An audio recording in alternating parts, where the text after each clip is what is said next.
अस्सलाम वालेकुम नाज़रीन, कुछ बहुत अहम तफ़सीलात आपके सामने रखते हैं, लेकिन आज करारदाद पाकिस्तान का दिन, यौम पाकिस्तान 23 मार्च और जिस तरीके से कौमी अवार्ड्स के साथ जो कुछ आज किया गया, वो आपके सामने रखेंगे। सहाफ़ियों के गिर्द घेरा तंग कर दिया गया है। एक सहाफ़ी एक और जिनको कल एफ़आईए की जानिब से नोटिस और कल उनकी पेशी है, तमाम तर तफ़सीलात आपके सामने रखते हैं और पाकिस्तान तहरीक-ए-इंसाफ़ और इमरान खान कैसे आज कामयाब हुए हैं, किस तरीके से खबरें जो आ रही हैं और फिर एजेंसीज़ की जानिब से भी कुछ रिपोर्ट्स दी गई हुकूमत को, उस पे क्या तबसरे हो रहे हैं, एक-एक करके ये चीज़ें आपके सामने रखते हैं। लेकिन यहाँ पर 23 मार्च का दिन था आज। यानी मैं वो ये सोच रही थी कि बड़ा एक्साइटमेंट से भरपूर ये दिन हुआ करता था। बड़े पुरजोश होते थे पाकिस्तानी इस दिन को लेकर, परेड को लेकर, जिस तरीके से फ्लाइंग होती थी, वो तमाम तर चीज़ों को लेकर। लेकिन आज 23 मार्च का दिन बहुत सारे लोग, पिछला 23 मार्च भी कमोबेश ऐसा था, लेकिन बहुत सारे लोग शायद परेड में लीस्ट इंटरेस्टेड थे। देखना नहीं चाह रहे थे मामलात किस तरीके से हुए, और परेड भी इस बार परेड ग्राउंड में नहीं हुई। कोई गैर मुल्की शख्सियत इनवाइटेड नहीं थी। मेहमान खुसूसी में शहबाज शरीफ साहब थे शेरवानी पहनकर, सदर जरदारी साहब थे। लेकिन आज की पूरी तकरीब में जो दुख हुआ, जो बहुत अफसोस हुआ, वो तो एक ऑब्वियसली इस चीज़ के ऊपर हुआ, फैक्टर के ऊपर हुआ कि लोगों ने इंटरेस्ट लेना छोड़ दिया है। ये एक ऐसी चीज़ है जिसमें हमारे हमारे जो लोग हैं, हमारी कौम जो है, उसका इंटरेस्ट लेना बहुत ज़रूरी है, बहुत ज़रूरी है। लोगों ने इंटरेस्ट लेना छोड़ दिया और फिर आज सदर आसिफ अली जरदारी यानी 25-26 करोड़ अवाम के सुप्रीम कमांडर ऑफ पाकिस्तान, यानी खाली अवाम के मतलब सदर नहीं, सुप्रीम कमांडर ऑफ पाकिस्तान भी, अफवाज पाकिस्तान के सरबराह भी जिस तरीके से उन्होंने तकरीर की, इस टाइम ट्विटर के ऊपर वायरल हुई हुई है बाकायदा तौर पे। उनकी तकारीर जो इनकी जो तकरीर हुई आज, उनकी स्पीच के क्लिप्स ट्विटर के ऊपर शेयर किए जा रहे हैं। उनकी स्पीच के क्लिप्स पूरे इंटरनेट के ऊपर वायरल हुए हैं। किस तरीके से अल्फाज की अदायगी में उन्हें मुश्किल हो रही थी, किस तरीके से वो एब्सेंट माइंडेड कुछ दिखाई दे रहे थे और तबसरा हो रहा है बाकायदा कि क्या वो फिट भी हैं, आया वो फिट भी है इस पोजीशन के लिए। पाकिस्तान जैसे एक मुल्क, ऑब्वियसली ज्योग्राफिकली भी बड़ा एक बड़ी अहमियत है, एटॉमिक कंट्री भी हम है, ज़ाहिर एटमी ताकत भी हम है, पर जो हमारे मुल्क के अंदर जो हालात मईशत के हवाले से, सियासी अदम इस्तेकाम, सब कुछ हमारे सामने मौजूद है। अफ़गानिस्तान के साथ हमारे जो मामलात चल रहे हैं, मुल्क के अंदर जो दहशतगर्दी है, और फिर आज का अहम तरीन दिन और हमारे सदर की तकरीर, अल्फाज की अदायगी मुकम्मल तरीके से ना होना, उन्हें समझ नहीं आ रही थी, बस पेपर किसी ने थमा दिया था, पढ़ना क्या है। शायद उम्र का तकाज़ा, शायद बुज़ुर्ग अब वो इस हद तक हो चुके हैं, अब वो फिट इस ओहदे के लिए नहीं है और इसके ऊपर आज बाकायदा सीरियस सवालात भी उठ रहे हैं। लेकिन वही बात है, किसको फ़र्क पड़ता है? सवाल उठाने वाले मैं और आप हैं। सवाल हम जैसे लोग उठा रहे हैं जिनका ओढ़ना-बिछोना, रहना-सहना, मरना-जीना पाकिस्तान में है, जिनकी जायदादें पाकिस्तान में है, जिनकी फैमिलीज़ पाकिस्तान में, जिनके रूट्स पाकिस्तान में है, जिन्होंने कहीं जाना नहीं है, जिन्होंने एक सर्जरी कराने बाहर नहीं भागना, तो हम सवाल तो करेंगे, आखिर तक करते रहेंगे, लेकिन सवाल से फ़र्क किसको पड़ेगा, ये बड़ा अहम होगा सोचना। क्योंकि असदुल्ला खान साहब तो ये भी कह रहे हैं अपने वीलॉग में कि अभी डिस्कशन तो ये थी, अभी अभी तैयारी तो ये थी, अभी अभी जो आइडिया था वो तो ये था कि सदर ज़रदारी को वज़ीर-ए-आज़म बनाया जाए, यानी सदर भी नहीं, वज़ीर-ए-आज़म बनाया जाए, जिसके पास हमारे मुल्क के अंदर इंतज़ामी तौर पे ज़्यादा इख्तियारात हैं। तो अंदाज़ा लगाएँ कि इस मुल्क के अंदर ये कौन बैठकर सोचता है कि किसको क्या बनाना है, कौन बैठकर कहता है। अब आप अंदाज़ा लगाएँ, दुःख किस तरह ना हो, अफ़सोस किस तरह ना हो कि कौमी अवार्ड्स, यानी आप अपने कौमी अवार्ड्स इस तरीके से बाँटना, लूट सेल, मैंने तो ट्विटर पर भी लिखा कि लूट सेल लगी हुई है और लूट सेल का पहला मरहला सुबह लाहौर के अंदर हुआ, जिसमें सलमान गनी, कामरान शाहिद, मुनीब फ़ारूक, मुज़म्मिल सोहरवर्दी ये फ़ातह करार पाए।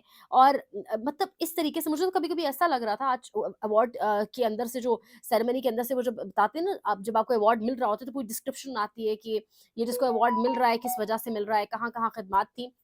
मुझे उस दौरान ऐसा लगा सुन के कि शायद जो अवार्ड लेने वाला है ना, उसको खुद भी अंदर ही अंदर हँसी आ रही है कि यार ये मतलब मेरी कौन-कौन से खिदमात बताई जा रही हैं जो जो है ही नहीं, जो मैंने की ही नहीं है। तो जिस तरीके से अवार्ड बाँटे गए, मुनीब फ़ारूक, एक गुमशुदा शख्स का इंटरव्यू बिठाकर किया, कामरान शाहिद की सर्विसेज़ क्या रहेंगी, यानी अवार्ड्स भी आज लग रहा था कि बुग़्ज़-ए इमरान के अंदर बाँटे गए। आप अंदाज़ा लगाएँ, अनवर मजीद शुगर मिल स्कैंडल का सरबराह कह लें, ओमनी स्कैंडल जो बड़ा निकला था, उसका सरबराह कह लें, और उनको जिस तरीके से ज़रदारी साहब खुद उस शख्स को अवार्ड दे रहे हैं। उमर फ़ारूक ज़हूर जो मोस्ट वांटेड बंदा है, उसको फ्रांस और पता नहीं कौन-कौन से मुल्कों की अदालतें ढूँढती फिर रही हैं और उसको भी अवार्ड दिया गया। हसन अय्यूब साहब को अवार्ड दिया गया, जिन्होंने ये पेशेंगोई की थी सहाफ़ी होते हुए। एक सहाफ़ी देखें अवाम की राय बड़ी बेहतर तरीके से जानता है। सहाफ़ी का काम है कि वो बड़ा क्विकली आपको एनालिसिस करके बताए कि अवाम क्या सोच रही है, क्योंकि सहाफ़त क्या है? सहाफ़त है कि आप ताकतवरों से सवाल उठाएँ, सहाफ़त है कि आप जो आम अवाम है उसकी बात करें, उसकी बात ताकतवरों के आगे रखें और इतने आपके अंदर हिम्मत और सकत हो। लेकिन हसन अय्यूब साहब का तबसरा ये था इलेक्शन से 2 दिन पहले, इलेक्शन वाले दिन, कि पाकिस्तान तहरीक-ए-इंसाफ़ यानी जिसने जितनी 2 तिहाई से भी ज़ायद नशस्तें जीती, वो सिर्फ़ 25 नशस्तें जीतेगी। उनको उस सहाफ़ी को जिसने अब इलेक्शंस जो पाकिस्तान के अंदर, जो किसी भी मुल्क के अंदर ट्रांसफ़ॉर्मेशन के अंदर, किसी भी मुल्क के बनावट के अंदर एक अहम तरीन किरदार अदा करते हैं, उन इलेक्शंस के हवाले से एक सहाफ़ी का ये तज्ज़िया था, तो कितना पायदार सहाफ़ी है, उसका तज्ज़िया कितना ज़बरदस्त है, वो कितने अंदरूनी मामलात के ऊपर नज़र रखता है। लेकिन उनके हवाले से जो पूरी डिस्क्रिप्शन दी गई, हसन अय्यूब साहब मामलात पर बसीरत रखने वाले, ये वो, यानी मैं बता रही हूँ ना कि खुद भी हँसी आ रही थी कि यार मतलब ये लेने वालों को भी अजीब हो रहा होगा कि क्या-क्या बताया जा रहा है जो शायद एग्ज़िस्ट भी हम में नहीं करता। तो हसन अय्यूब साहब को भी अवार्ड दिया गया और तबसरा मैंने आपको बताया और उनकी पेशन गोई क्या थी, उनका एनालिसिस क्या था, उनकी वो क्या समझ रहे थे सहाफ़ी होने के बतौर, क्योंकि कहा गया है जी आज की बड़ी बसीरत है उनकी और मामलात को बड़ा क्लोज़ली वो देखते हैं। अब यहाँ पर आप अंदाज़ा लगाएँगे इस अवार्ड सारे बाँटे गए इस तरीके से, जो तमाम तर मामला अवार्ड के साथ किया गया वो तो अपनी जगह पर मौजूद है, लेकिन ये कल को आने वाली नस्लें भी सवाल करेंगी क्योंकि ये कौमी अवार्ड्स हैं, ये कौमी एज़ाज़ात हैं, हिलाल-ए-इम्तियाज़, पता नहीं कौन-कौन से तमग़े जो आप अपनी लाइफ़ में इमेजिन करता है कोई पाकिस्तानी कि मैं ये अचीव करने की हद तक जा पहुँचूँ, लेकिन जो कुछ आज आपने कर दिया ना इन तमग़ों के साथ, यकीन माने खुदा माफ़ करे, ये अब तमग़ों की भी, एज़ाज़ात की भी तौहीन कर दी गई है, जो आज कर जिसकी आज बाकायदा आगाज़ कर दिया गया है। अब इसके ऊपर इमरान रियाज़ खान साहब कह रहे हैं कि ऐसे तो अंग्रेज़ों ने भी अपने वफ़ादारों को नहीं नवाज़ा था, जो मौजूदा रजीम ने तमग़ों के साथ करके दिखाया है। अब मतीउल्लाह जान कह रहे हैं कि मीडिया पर सेंसरशिप, सहाफ़ियों का कत्ल, सियासतदानों की तस्वीर और इंटरव्यूज़ पर पाबंदी, न जाने ये कौन से सहाफ़ी हैं जो फ़ख्र से अवार्ड्स वसूल कर रहे हैं। नीचे तस्वीर है सलमान ग़नी, कामरान शाहिद, हसन अय्यूब और मुनीर फ़ारूक की। इसके साथ-साथ बाकायदा तौर पे मज़ीद भी कुछ जो है वो आए रिज़वान गिलज़ई कह रहे हैं कि सहाफ़ियों के लिए आसान रास्ते के फ़वाइद, सिर्फ़ तमग़ा ही नहीं मिलता, टीवी पर प्रोग्राम, काले-पीले चैनलों से लाखों की तनख़्वाह, थिंक टैंक्स चलाने के अलग पैसे मिलते हैं और अगर आपके पास कोई डमी अख़बार हो तो करोड़ों रुपए के सरकारी इश्तिहारात भी एवें ही नहीं ज़मीर बेचे जाते।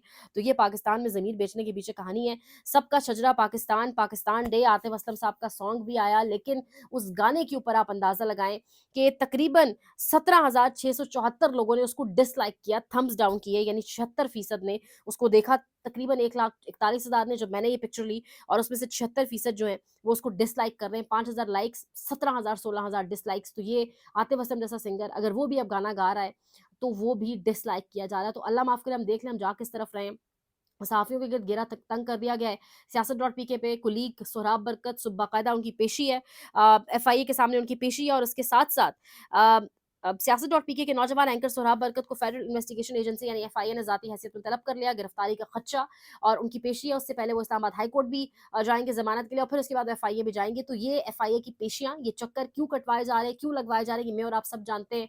ये मेडल हर उस शख्स के सीने पर सजाने की कोशिश की जा रही है जो हक के साथ खड़ा है, जो हक की बात कर रहा है, जो आपकी बात कर रहा है, आपके लिए आवाज़ उठा रहा है। तो उनके लिए आवाज़ उठाएँ, अल्लाह पाक खैरियत वाला मामला करें कल, उस पर इंशाल्लाह आपको अपडेट करेंगे। जाते-जाते पाकिस्तान तहरीक-ए-इंसाफ कामयाब हुई।